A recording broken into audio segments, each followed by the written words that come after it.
everyone and welcome to my channel. My name is Hermione and in today's video I'm going to be showing you guys some DIY home and room decor, and it's budget friendly. Most of the items I got for this video are from Poundland, which is like the British version of the dollar store. Everything is, you guessed it, £1. So using these items and then just a couple of regular DIY supplies, I'm going to show you guys how to make some very simple, very affordable room decor. Anyway, if you do like DIY and lifestyle videos, don't forget to hit the subscribe button and subscribe to my channel. Without further ado, let's get into the video. First up, I'm going to show you how to make this big blanket tapestry, which makes a huge statement on a very plain wall. For this project, you will need a blanket, you'll need some wool, a copper pipe or a piece of dowel, some hot glue and scissors. This is the blanket I used, it's from Poundland, and all I'm doing is going ahead and cutting off the tassels on both ends and replacing them with my own tassels. I used a CD case to make these, so I started by wrapping my wool around the case. I did this about 40 times and snipped it off and then pulled it off the case so I had a big loop of wool like so.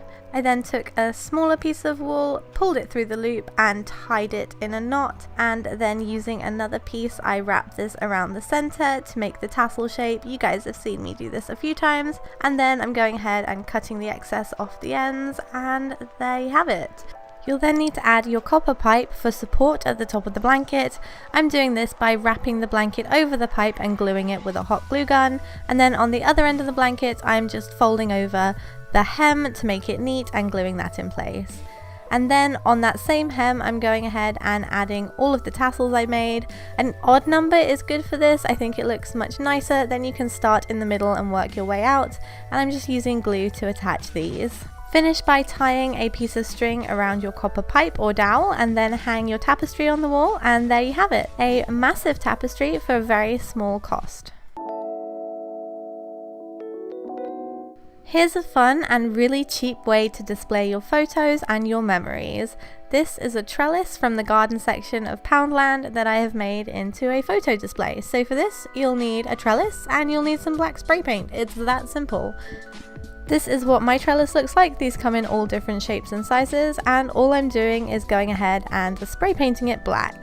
Once it's dry, add a second coat if you need it, and then go ahead and hang it up on your wall. You can use a command hook for this, and this is what it looks like before adding anything to it.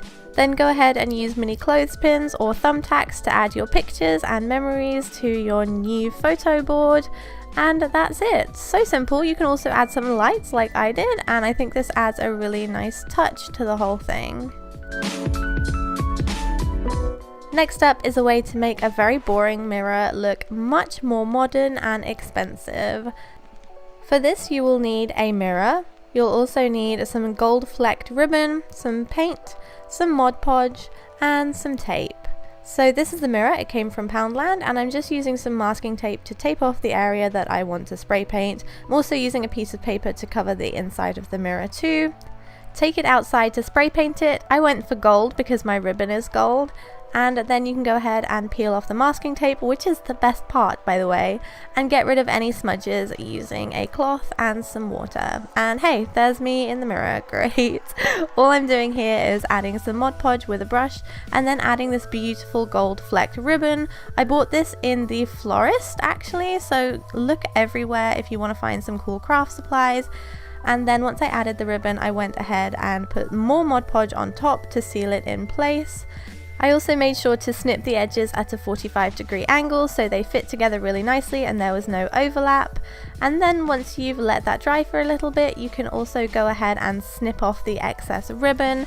Once it's dry, it should look something like this, and it just goes to show that you can find really interesting craft supplies anywhere.